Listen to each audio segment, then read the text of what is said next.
उसकी मम्मी से जब मैं मिली तो उसकी मम्मी ने भी मुझे ये बताया कि मैम ये तो मेले में भी जाता था तो बंदूक ही खरीद के लाता था। जीके में जितने अटेम्प्ट किए थे 100% एक्यूरेसी थी। वो दोस्त फिर बुरा नहीं माने आपको, उन्होंने शिकायतें नहीं की फोन करके, अरे यार तू तो बदल गया ऐसे, सोशल मीडिया यूज करता था। तुम मेरे को नौकरी नहीं लगने दोगे। इंग्लिश अटेम्प्ट किया होता तो वो भी गलत नहीं होते। हटता था मैम बहुत बार, ये लगता था कि पता नहीं अब क्या होगा क्या होगा। किसी भी सरकारी नौकरी को पास करने के लिए ना 3-4 ही स्टेप होते हैं। सबसे पहला स्टेप होता है सिलेबस पर पकड़ बनाना।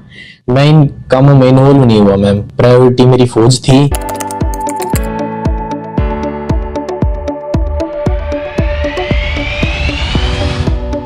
मोबाइल में जमा कर लिए जाते हैं और बच्चा जो भी इसमें एडमिशन ले लेता है वो समझ लो नौकरी लग के निकलेगा। बहुत अच्छा लगा मुझे, इसने बहुत ज्यादा मेहनत की है। वैसे तो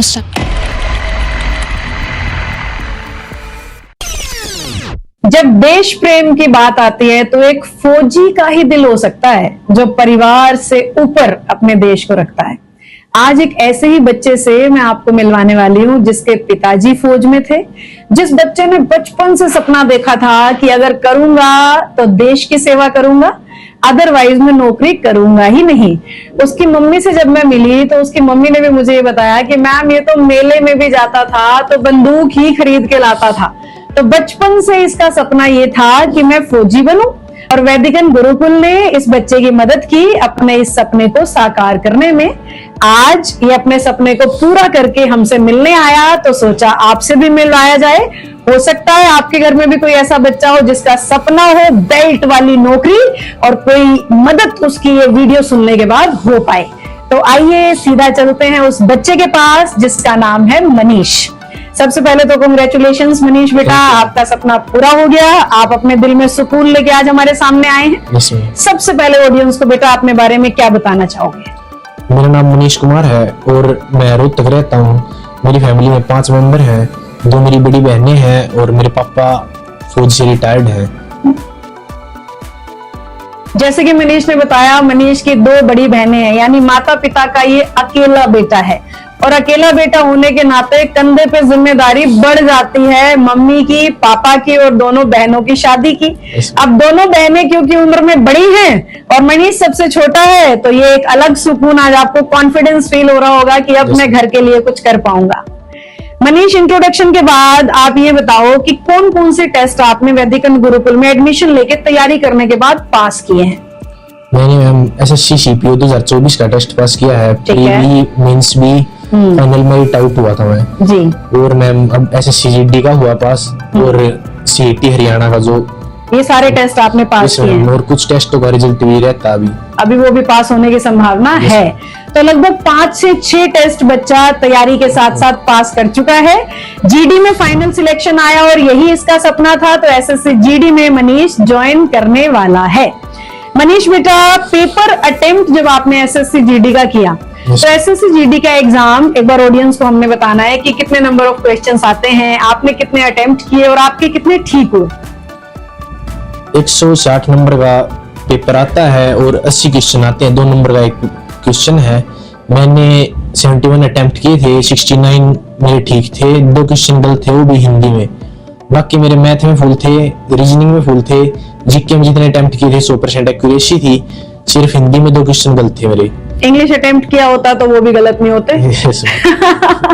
देखो जीडी में ना चॉइस मिलती है, आप इंग्लिश भी अटेम्प्ट कर सकते हैं और हिंदी भी। तो मनीष ने पेपर में ये डिसीजन लिया कि मैं हिंदी चुनता हूँ क्योंकि हिंदी आसान लग रही थी। ऐसा मनीष से भी मैं जब इंटरव्यू से पहले बातें कर रही थी तो इसने मुझे बताया कि हिंदी इजी लग रही थी मैम, इसलिए मैंने चुन ली। और सिर्फ अटेम्प्ट के हिंदी में ही मेरे 2 क्वेश्चन गलत हुए, बाकी कोई भी सवाल बच्चे का गलत नहीं हुआ। और ये बहुत बड़ी बात है, 100% एक्यूरेसी मैथ्स में होना, 100% एक्यूरेसी रीजनिंग में होना और 100% एक्यूरेसी जीके में होना और भी बड़ी बात है। क्योंकि ज्यादातर तैयारी में ना जो नई ऑडियंस है हमारी, उन्हें मैं बताना चाहूंगी मैथ और रीजनिंग में ना 100% एक्यूरेसी आ जाती है, इंग्लिश, जीके और हिंदी में नहीं आती। तो जीके में पूरे के पूरे नंबर लेना बहुत ही बड़ी बात है, यानी बच्चे ने तैयारी बहुत ही अच्छी कर रखी है। अगला सवाल ये है बेटा कि तैयारी करते हुए वैदिकन गुरुकुल में स्ट्रेटेजी क्या बनाई थी आपने? एक तो यहाँ पे सेट टाइम टेबल है हमारा, उसको आपने फॉलो किया होगा। उसको फॉलो करते करते नया या अलग अपनी ओर से क्या ऐड किया था? मैम जैसे 9 से 5 यहाँ पढ़ाई होती है, और डेली टेस्ट होते हैं, उसका एनालिसिस होता था। एक तो मैं वो घर पे जाके एनालिसिस भी करता था और घर पे जाके अपना 2-2.5-3 घंटे जितना मुझसे होता था वो सेल्फ स्टडी के लिए भी निकालता था। अच्छा बेटा, अब ये बताओ, वैदिकन में तैयारी करने के दौरान किस तरह की दिक्कतें महसूस हुई थी सब्जेक्ट्स में या टीचर्स के साथ? किसी तरह का कोई स्ट्रगल करना पड़ा हो किसी चीज के लिए? मैम जैसे मैं सरकारी स्कूल में पढ़ता था और मेरा बेसिक कमजोर था मैथ और इंग्लिश का। तो आपकी सारी स्कूलिंग सरकारी से है? Yes ma'am. ओके। तो उसके बाद वेदियन गुरुकुल में आने के बाद इंग्लिश के लिए आपसे मिला और सब मैथ के लिए राहुल सर से मिला। उसके बाद लेकिन ये होता था मैम, जैसे क्वेश्चन समझ में आ गया लेकिन टेस्ट में नहीं निकला, एग्जाम में नहीं निकला। तो उसके बाद मैं लगा रहा और धीरे धीरे सब समझ में आने लगा और नंबर भी आने लगे फिर। यानी आप कितने भी कमजोर हैं, आपको काम करते रहना है, हार नहीं माननी है, रुकना नहीं है, थकना नहीं है।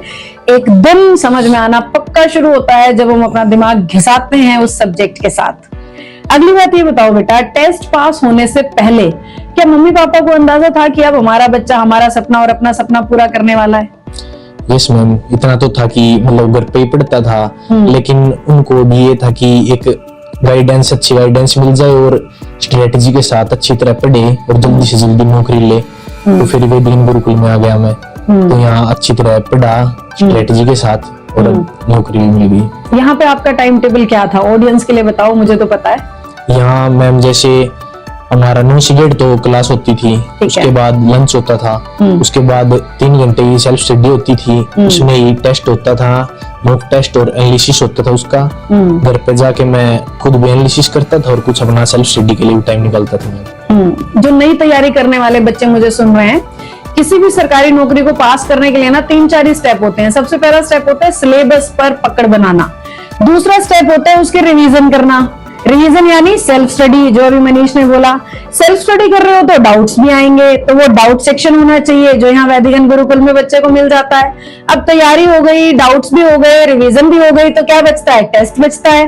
टेस्ट दिया बच्चे ने और टेस्ट के बाद एनालाइज किया कि मेरे नंबर कहाँ कटे। इस पूरे प्रोसेस को जो बच्चा ईमानदारी से फॉलो करता है वो हमारे सामने सिलेक्शन लेके ही बैठा है। आज तक ऐसा हुआ ही नहीं कि बच्चे ने पूरे तरीके से टीचर की बात मानी और वो सफल ना हुआ हो। अगली बात मेरे को ये बताओ बेटे कि बेनिफिट्स वैदिकन में आने के क्या अलग से मिले जो आप घर पढ़ते तो नहीं मिलते? मैं वेदिकन में आने के बाद मुझे एक तो ये मिला कि बाहर तो मैम मैं जैसे सोशल मीडिया यूज करता था, स्क्रीन टाइम ज्यादा था, टाइम वेस्ट होता था। यहाँ पे आने के बाद सोशल मीडिया छूटा और जो दोस्त थे वो भी बहुत कम हो गए। अच्छा, पहले कितने दोस्त थे और अब पहले कितने? तो 20-30 दोस्त थे। 20-30 दोस्त थे। ओके। और यहाँ आने के बाद फिर 2-3 रह गए। अच्छा। उनके साथ ग्राउंड जाता था और मतलब पढ़ाई करता था। तो यहाँ वाले ही दोस्त रह गए, बाहर वाले 20-30 दोस्त बिल्कुल छूट गए। अब वो दोस्त फिर बुरा नहीं माने आपको? उन्होंने शिकायतें नहीं कि फोन करके अरे यार तू तो बदल गया ऐसे? की थी मैम, लेकिन फिर मैंने बता दिया उनको कि अब 2 साल एग्जाम की तैयारी करूंगा अच्छी तरह। बिल्कुल, तुमसे दूर रहूंगा मैं, तुम मेरे को नौकरी नहीं लगने दोगे। फिर वो बुरा नहीं माने? मानने में वो भी बोल नहीं रहे। अभी लगने के बाद तो फिर बोलने लग गए हैं। देखो देखो देखो देखो, मनीष ने कितना कड़ा निर्णय लिया। अपने दोस्तों की आंखों में आंखें डाल के ये बात कहना कि मैं तैयारी कर रहा हूं, अब मैं तुमसे मिल नहीं पाऊंगा। वो नाराज भी हुए, उस प्रेशर को भी इसने सहा, फिर भी अपनी तैयारी करता रहा और तैयारी करके जब ये नौकरी लग गया है तो अब वो दोस्त वापस दोस्त बन गए हैं। तो जितने भी नए बच्चे मुझे सुन रहे हैं, दोस्त हमेशा आपके साथ हैं अगर आप सफल हैं तो। अगर आप असफल हैं तो दोस्त भी आपके साथ नहीं रहते, समाज में भी आपको वो दर्जा नहीं मिलता। तो मनीष की कहानी से दोस्तों को छोड़ना भी सीखो और सफल होने के बाद दोस्तों से वापस जुड़ना भी सीखिए। अगला सवाल ये बेटा मेरा आपसे, लगभग कितने से घंटे आप पढ़े थे सिलेक्शन लेने तक रोज? लगभग मैम मैं 8 से 10 घंटे तो मिनिमम थे मैम। वेरी गुड, बहुत बढ़िया। 8 से 10 घंटे पढ़ने के बाद तभी इसके 5-6 टेस्ट पास हुए हैं। चलो सपना उसका एसएससी जीडी का था इसलिए ज्वाइन कर रहा है, नहीं तो सीपीओ जो इसने पास किया उसमें ये दिल्ली पुलिस में सब इंस्पेक्टर लगता बच्चा सीधा। पर घर में पापा फौजी थे, बचपन से वही बातें सुनी, वही किस्से सुने, तो अपने उसी सपने को इसने संजो के रखा और आज अचीव किया है। Still he is trying for the best. ऐसा नहीं है इसको चाहिए फौज की ही नौकरी, बेल्ट वाली ही नौकरी, तो अभी भी ये कोशिश करता रहेगा। ठीक है बेटा, पढ़ते पढ़ते, जैसे आपने अभी अभी कहा कि 8 से 10 घंटे मैम मैं पढ़ता था, तो लगातार पढ़ने के बाद कई बार बच्चा स्ट्रेस्ड फील करता है, प्रेशराइज्ड फील करता है, जो सुन रहे हो बोलेंगे मैं तो इतना नहीं पढ़ सकता, तो वो कैसे इस स्ट्रेस को मैनेज किया, कैसे किया आपने? एक तो मैम जैसे मैं ग्राउंड चला जाता था, उससे Okay. स्ट्रेस रिलीज हुआ, मतलब ठीक है, सही हुआ। फिजिकल एक्टिविटीज Yes, के लिए, ma'am. ठीक है। और दूसरा मैम यहाँ पे एकेडमी में पार्टीज भी होती थी, वो मैंने एक भी नहीं छोड़ी, मैं हर एक में आता था, ठीक है, वो सारी एंजॉय की हैं। तो बढ़िया डांस किया आपने सारी बढ़िया पार्टीज डांस में। किया, yes. देखो वैदिकन गुरुकुल के बच्चे के पास ना फोन नहीं होता, और दिन में वो सुबह पढ़ना शुरू करता है और शाम के 5 बजे तक वो पढ़ता है, फिर बीच में 2 घंटे उसको ग्राउंड में फ्री छोड़ा जाता है। अगर बच्चा हमारे हॉस्टल में है तो रात को भी वो सेल्फ स्टडी कर रहा है, और इस पूरे प्रोसेस में टीचर्स उसके साथ होते हैं। लेकिन क्योंकि आजकल के बच्चे को फोन की लत है, दोस्तों के साथ घूमने फिरने की लत है, तो वो दोनों चीजें जब छूटती है ना तो थोड़ा कष्ट होता है। इसलिए महीने में 6 महीने में हम एक आधी बच्चों की डांस पार्टी ऑर्गेनाइज करते हैं, जिसमें बच्चा सुबह से लेकर शाम तक जितनी देर चाहे नाच सकता है, कूद सकता है, उछल सकता है, खा पी के अपने स्ट्रेस को रिलीज कर सकता है। तो मनीष ने स्ट्रेस रिलीज करने के लिए भी देखो फोन का सहारा नहीं लिया, उसने सिस्टम में होने वाली पार्टीज का सहारा लिया, उसने सिस्टम के अंदर आने वाले फिजिकल एक्टिविटीज का सहारा लिया। बहुत कुछ सीखने का मनीष आपको बता रहा है, अगर आप ध्यान से सुनेंगे और सीखेंगे तो। ठीक है बेटा, अब आगे बढ़ते हैं। अगला सवाल जो मैं आपसे पूछना चाह रही हूं, जब आप पढ़ाई कर रहे थे तो बीच बीच में मन विचलित होता था, खुद से भरोसा हटता था, या एकदम सीरियस होकर लगातार लगे रहे थे? हटता था मैम, बहुत बार ये लगता था कि पता नहीं अब क्या होगा क्या होगा, लेकिन फिर यहाँ पे आप सब बताते थे कि मतलब व्यर्थ की चिंता मत करो, बस कर्म करते रहो, पढ़ाई करते रहो, धीरे धीरे सब ठीक हो जाएगा। बिल्कुल ठीक बात है, जो आपने सोच रखा है ना बस वो करना होता है, रिजल्ट तो आपके कर्मों से निकलना होता है। तो हम समझाते तो सबको हैं, पर टीचर की मानता कोई अच्छा बच्चा है। ठीक है बेटा, अब मैं थोड़ा सा मजाकिया सवाल पूछ रही हूँ, पर आपने जवाब सीरियसली देना है। तैयारी के दौरान, जैसे आजकल के जवान बच्चों के पास फोन होता है, दोस्त होते हैं, दोस्त के साथ दोस्तियां भी होती हैं, तो कोई गर्लफ्रेंड की तरफ रुझान हुआ हो, इन्वॉल्व हुए हो आप इस तरह की किसी चीज में, और फिर आपको वापस आना पड़ा हो, या इन्वॉल्व ही नहीं हुए, क्या रहा बताओ? मैं इन कामों में इन्वॉल्व नहीं हुआ मैम, क्योंकि मुझे पहली प्रायोरिटी मेरी फौज थी, और मैं बंदूक को ही अपनी जीएफ गर्लफ्रेंड मानता हूँ, और मैं उसके पास जा ही रहा हूँ। क्या बात कही है। सपने पूरे ही उसी के होते हैं जिसने सपने को ढंग से सींचा हो और पूरा टाइम दिया हो। इस उम्र में ये बात कहना, और इस उम्र में क्या, ये बच्चा तो बचपन से ही बंदूकों से प्यार कर रहा है, जैसे कि इसकी मम्मी की लाइन मैंने आपको शुरू में बताई थी। ये समझदारी इसमें खुद में होना, और फिर वैदिकन जैसा शानदार सिस्टम में इसका आ जाना, ये दोनों चीजों ने बच्चे के सपने को पूरा करने में खूब साथ निभाया है। चलो बेटा, अब आगे बढ़ते हैं, और अगला सवाल मेरा कहता है कि क्या मम्मी पापा पूरी तरह से संतुष्ट हैं इस नौकरी से? इसमें मम्मी पापा बिल्कुल संतुष्ट हैं, कहते हैं कि आगे और तैयारी करो, ऑफिसर बनो इसी लाइन में, क्योंकि मेरा सपना भी फौज का ही है। पापा भी फौजी रहे हैं, तो पापा बहुत खुश हैं, ये प्राउड है कि मतलब बॉर्डर पे खड़ा है, मेरा बेटा फौजी है। मम्मी पापा में उस तरह का इमोशन नहीं है कि एक ही बेटा, हमारा सबसे छोटा प्यारा बेटा, और हम फौज में भेज रहे हैं, उस तरह का डर दिखाते हैं, या फुल्ली कॉन्फिडेंट हैं, प्राउड की वजह से भेजना ही है बस?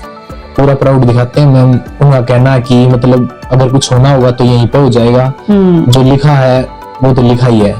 मम्मी पापा का बहुत बड़ा रोल है देखो बच्चे के मेंटल सेट को डेवलप करने में।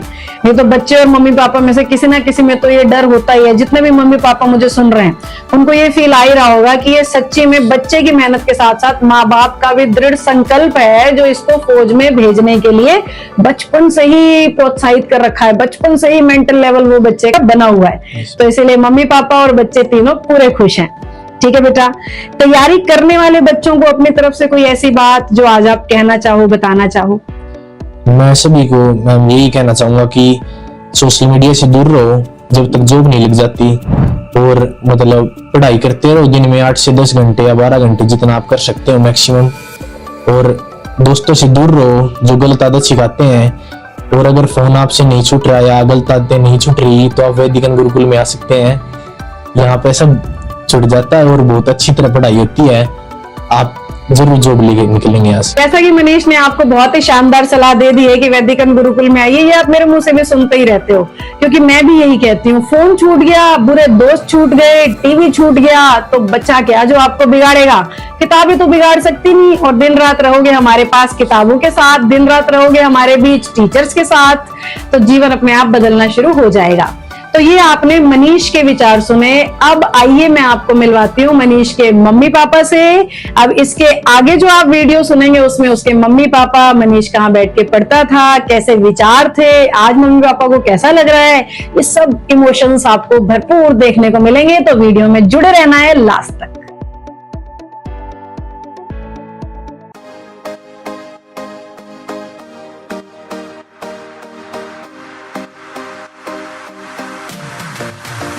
नमस्कार जी। आज हमारे घर पे टीचर आए हैं वैदिकन से, हमें बहुत खुशी की बात है और ये हमारे लिए एक सौभाग्य की बात है। घर पे मिलने आए हैं। हमसे कोई भी पूछता है, कोई भी मिलता है कि हम वही बताते हैं कि वैदिकन से मतलब बहुत अच्छी पढ़ाई होती है, मोबाइल भी जमा कर लिए जाते हैं और बच्चा जो भी इसमें एडमिशन ले लेता है वो समझ लो नौकरी लग के निकलेगा। बहुत बढ़िया, बहुत अच्छे टीचर भी बहुत अच्छे हैं, स्टाफ पूरा सब बहुत अच्छा हुआ। मनीष स्टार्टिंग से ही फौज में जाना चाहता था और मतलब इसने स्टार्टिंग से ही बीएसएफ सीआईएसएफ की वैसे चूज करी थी, बट बीएसएफ में ही जाना चाहता था और हम दोनों इकट्ठे ही साथ में पढ़ाई करते थे शाम को इसके आने के बाद। बाकी 2-3 फेलियर के बाद इसका ये क्लियर हुआ है एग्जाम। अब इसका जो चाइल्डहुड ड्रीम है वो कम ट्रू हुआ है। बहुत अच्छा लगा मुझे, इसने बहुत ज़्यादा मेहनत की है। वैसे तो स्टार्टिंग में कम ही पढ़ता था, पर उसके बाद एकेडमी में जाने के बाद इसने बहुत ज़्यादा मेहनत की। बचपन से ही आर्मी में जाना चाहता था, इसलिए फिर उसके बाद जब बीएसएफ का हुआ तो बहुत खुशी हुई हमें इसकी बीएसएफ की रिजल्ट देख के।